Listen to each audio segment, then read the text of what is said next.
आइए सुनते हैं कार्यक्रम शुभ प्रभात।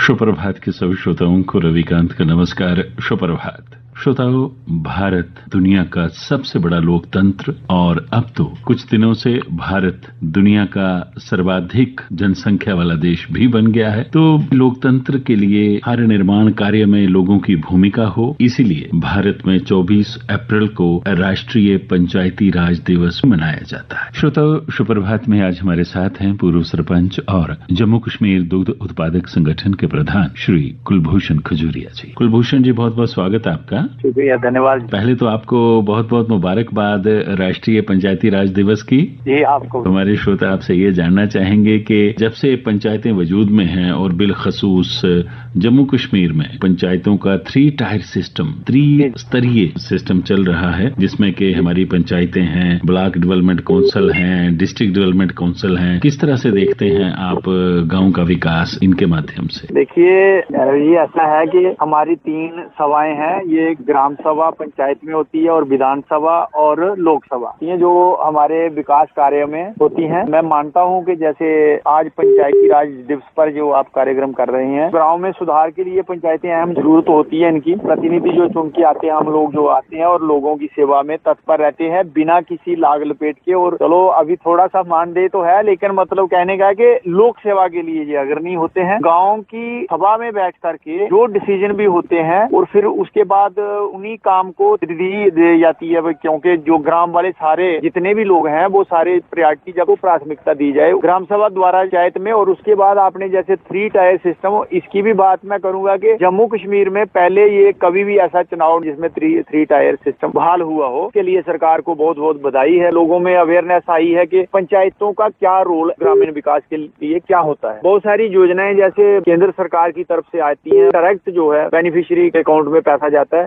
डीबीटी जिसको बोलते हैं। प्रधानमंत्री आवास योजना जैसे है, बहुत सारे लोगों को जिनके पास कोई छत रहने का नहीं है, उनको डायरेक्ट पैसे जो है उनके अकाउंट में जाते हैं। पहले वाला सिलसिला जो है वो काफी चेंज हो गया है। ग्राम पंचायत जो है वो बड़ी सशक्त है, उसमें महिलाओं का भी अधिकार बराबर रखा है। जैसे 33% रिजर्वेशन और 33% मातृशक्ति उसमें होती है। जिस किसी मेरी बहन बेटी या किसी को समस्या हो गाँव की, तो वो हमारे प्रतिनिधि जो महिला प्रतिनिधि होते हैं उनके पास जाते हैं और अपने मसले जो है सॉल्व करवाते हैं। वो अपनी खुलकर बात जो है वो अपनी पंचायत के जो हमारी गांव की पंचायत में नायब सरपंच जो है वो मातृशक्ति है। अब कुलभूषण जी, क्योंकि आप खुद सरपंच रहे हैं और बहुत लंबा अनुभव है आपके पास इनका, पहले जो ग्राम विकास के कार्य होते थे उसमें सरपंच की नुमाया भूमिका रहती थी अपनी पंचायत को लेकर के। तो अब जब से ये बीडीसी भी बनी है, ब्लॉक डेवलपमेंट काउंसिल भी वजूद में आई है, डिस्ट्रिक्ट डेवलपमेंट काउंसिल वजूद में आई है, इनके आने से ये त्रिस्तरीय व्यवस्था होने से गांव में जो विकास के कार्य हैं, क्योंकि हो सकता है कि सरपंच के पास इतने फंड्स ना होते हों, लेकिन अब ये बीडीसी और डीडीसी के वजूद में आने से किस तरह से ये विकास कार्य हो रहे हैं हमारे ग्रामीण क्षेत्रों में? देखो, पहली बार जो 3 टायर सिस्टम जो हमारे जम्मू व कश्मीर में, फिर भी मुझे लगता है कि पंचायत लेवल पे जो काम होते हैं, कोई डिस्ट्रिक्ट डेवलपमेंट बोर्ड से करवाता है, कोई अपने जो बीडीसी हमारा ब्लॉक डेवलपमेंट काउंसिल होता है, जो उनके माध्यम से भी कई डेवलपमेंटल कार्य जो है, जब कई बार एक साझा जो बैठकें होती हैं गाँव में, जैसे उसमें डीडीसी भी आता है, बीडीसी भी आता है, ग्राम पंचायत के लोग भी होते हैं, उससे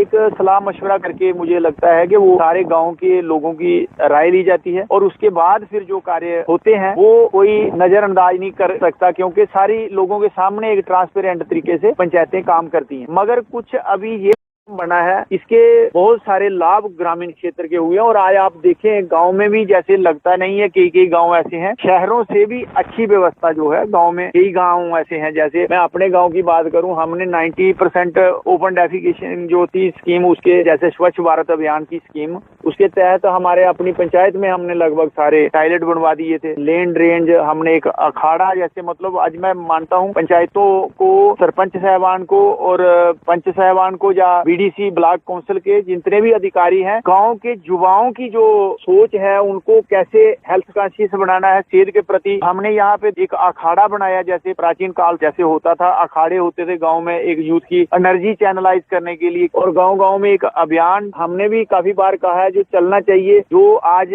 जो ग्रामीण क्षेत्र के हैं उनके भी लोगों को, नौजवान बच्चे जो नशे की ओर बढ़ रहे हैं, उसके लिए भी एक ग्रामीण पंचायत का बहुत अहम रोल है। मातृ शक्ति के लिए साक्षरता अभियान जो है वो भी चलाती है पंचायतें। ये पंचायत जो है मेरे हिसाब से सबसे फर्स्ट राजनीतिक हमारा पिलर है। मैं मानता हूँ पंचायतों से ही आगे राजनीति चलती है, क्योंकि हमारी स्टेट हमेशा जो पावर्स, डिसेंट्रलाइज्ड पावर्स जो होती थी वो नहीं होती थी। केंद्रीय सरकार का धन्यवाद करूंगा कि उन्होंने जम्मू व कश्मीर में 3 टायर सिस्टम, जो हमारी बड़ी दरीना मांग थी हमारे सब लोगों की कि यहाँ पंचायतें फले फूलें, और पूरी तरह जो गवर्नमेंट ऑफ इंडिया का प्लान है पंचायतों का वो पूरा जमीन पर उतरे। बैक टू विलेज आप देख रहे हैं, हमारे गवर्नर महोदय जी ने बैक टू विलेज प्रोग्राम चलाए। वहाँ पे लोग खुल के अपनी प्रेजेंटेशन देते हैं, लोग अपनी बात बताते हैं। वहाँ पे बैक टू विलेज से लोगों की प्रायोरिटी सेट हो जाती है कि सारे गाँव में सामने जब वो कोई बात रखता है कि ये काम होना चाहिए तो लोग उसको एंडोर्स करते हैं, सेकंड करते हैं कि वाकई ये काम जो है पहले होना चाहिए। तो बहुत सारे कार्य हुए भी हैं, बट कुछ शिकायतें भी आती है कि जी बैक टू विलेज में भी इतने लोग,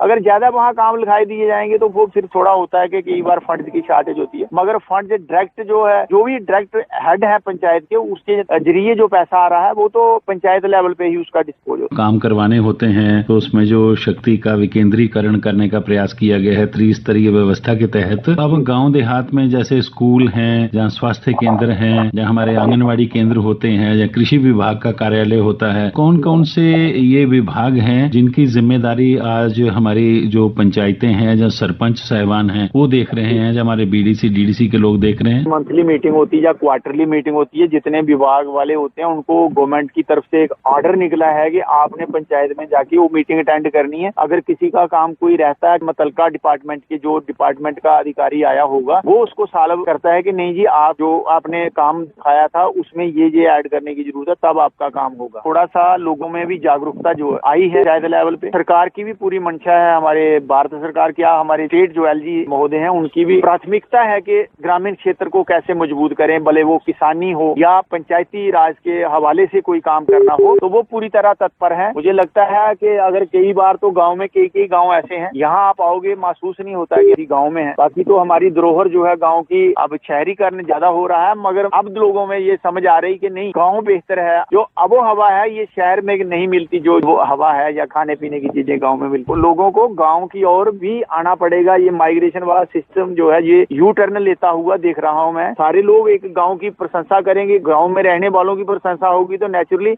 भारत गांव में बसता है, और पंचायती राज का मेन फोकस गांव पे है। इसलिए गांव के लोगों को खुशहाल बनाना, ये माननीय प्रधानमंत्री जी की भी जो योजनाएं हैं आपके सामने हैं। उन्होंने स्वच्छ भारत अभियान का सबसे पहले मुख्य मुद्दा उठाया था, उस पर काफी असर हुआ है। अभी ऑटो गाँव में लगे हैं कचरा उठाने वाले, कचरा उठा के ले जाते हैं कहीं दूसरी जगह डिस्पोज ऑफ करते हैं। धीरे धीरे अवेयरनेस ये आ रही है, सब लोग मतलब काफी अवेयर हो गए हैं अपनी हेल्थ के लिए भी। मैं चाहूँ ये साजिश मैं इसको मानता हूँ जो हमारे युवाओं नशे की ओर धकेल रहा है, वो अंतर्राष्ट्रीय साजिश मैं मानता हूँ। हमारे लोगों को समझाना चाहिए, लोग एडिक्टेड हो रहे हैं। इस पे मेरे हिसाब से सबसे मेन जो है वो हेल्थ होना चाहिए, उसी के साथ ये सारा सिलसिला चल रहा है। अभी तो चलो सफाई अभियान की तो बात चल गई, साथ साथ ये नशा मुक्त अभियान, जैसे माननीय अमित शाह जी ने, जो गृह मंत्री भारत सरकार है, उन्होंने इसका बीड़ा उठाया कि हर 2 ब्लॉकों को डिजाइन करके या एक ब्लॉक सतह पे इसका एक केंद्र खोला जाएगा नशा मुक्ति अभियान का। सरकार के नोटिस में जो बात आती है, ये रूरल लेवल पे जो छोटी छोटी मीटिंगें होती हैं, जहाँ से ही आगे जाता है सवाल जाता है, फिर पूरे भारत का जो आगे गवर्नमेंट के पास जाता है, तो वो एक लाभ बनता है उसके बाद। जी श्रोताओ,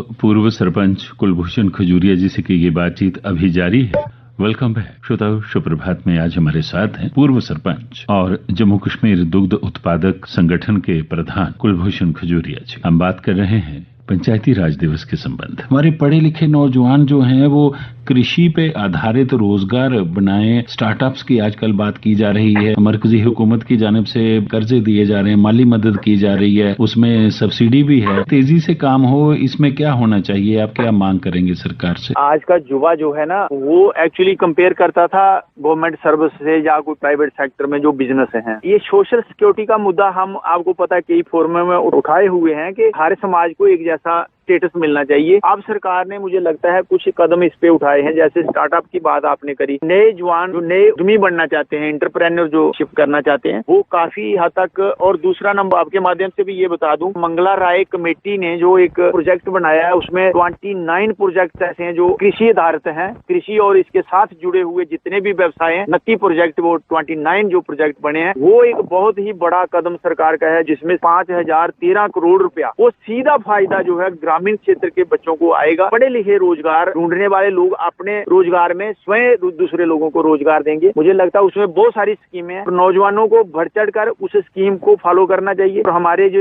अतुल डुल्लू जी जो है फाइनेंशियल कमिश्नर, आपको पता होगा, जो एग्रीकल्चर एंड अलाइड सेक्टर देख रहे हैं, ये सारा कुछ डिजिटाइज कर दिया उन्होंने स्कीमों के बारे में। घर में एक नौजवान पढ़ा लिखा जो नेट पे ऐप है, जो सारा कुछ है, वहां से घर से बैठ के अपना फॉर्म जिस प्रोजेक्ट में भी भरना है वो भर सकता है, उसका लाभ ले सकता है। डिपार्टमेंट वाले उसके घर तक पहुंच जाएंगे। तो ये एक बहुत बड़ी बिग अचीवमेंट, जैसे मनोज सिन्हा जी हमारे LG साहब हैं, इनकी तरफ से मैं मानता हूं कि एक बहुत बड़ा कदम भारत पूरा देखेगा जम्मू कश्मीर में इस प्रोजेक्ट के ताई जब ये इम्प्लीमेंट होगा। 5 साल में 5013 करोड़ रुपया खेती और इसके जुड़े हुए व्यवसायों के लिए गवर्नमेंट ऑफ इंडिया ने अप्रूवल भी दे दी है। ये सिर्फ और सिर्फ हमारे नौजवानों के लिए ये पैसा आया है। अपना व्यवसाय बढ़ाएं, अच्छा है, लोगों के आगे नौकरी करने से बेहतर है हमारी अपनी नौकरी होगी, हम अपने घर में काम करेंगे। मिलेट्स का आपने पता, आज एग्रीकल्चर में मिलेट्स हम भारत में दुनिया का नंबर 1 हो सकता है, हम बन जाएं। तो ये सारी चीजें ब्रीकियां सोच करके नए नौजवानों को मैं समझता हूँ पढ़ लिख कर आगे आएंगे खेती की ओर, तो वो हमेशा सक्सेसफुल रहेंगे और उनकी बहुत बड़ी इज्जत होने वाली है। एक कहावत आपने सुनी होगी, उत्तम खेती मंदम व्यापार नखिद चाकरी, डोगरी की कहावत है। सर्वोपरि किसान को किया जाएगा, ये हमारी मांग रही और मुझे लगता है कि एक दिन आएगा कि किसानों की जो मांग है इनको सर्वोपरि बनाया जाएगा पंचायत के माध्यम से। बिल्कुल, हाँ, जैसे आप कह रहे हैं कुलभूषण जी की हमारी पंचायतें जो हैं वो विकास का एक सशक्त माध्यम है, और क्योंकि इसमें महिलाओं की भी 33% हिस्सेदारी है और महिलाएं अपनी जिम्मेदारी को बहुत बेहतर तरीके से निभा रही हैं। हम उम्मीद करते हैं कि हमारा पंचायती राज जो व्यवस्था है वो और सशक्त होगी और हमारे ग्रामीण क्षेत्र और फले फूलेंगे, आगे बढ़ेंगे। कृषि आधारित जो रोजगार है हमारे युवा उसको प्राथमिकता देंगे। इस जानकारी के लिए आपका बहुत बहुत शुक्रिया और राष्ट्रीय पंचायती राज दिवस की आपको पुनः बहुत बहुत बधाई। आपको भी, आपको धन्यवाद। तो श्रोता, ये थे पूर्व सरपंच व जम्मू कश्मीर दुग्ध उत्पादक किसान संगठन के प्रधान कुलभूषण खजूरिया जी, जो हमें जानकारी दे रहे थे कि किस प्रकार देश के निर्माण में हमारी पंचायतें एक महत्वपूर्ण भूमिका अदा कर रही हैं। शुभ प्रभात के आज के अंक में बस इतना ही। रविकांत को इजाजत दें। आप सुनते रहिए आकाशवाणी का जम्मू केंद्र। Have a nice day.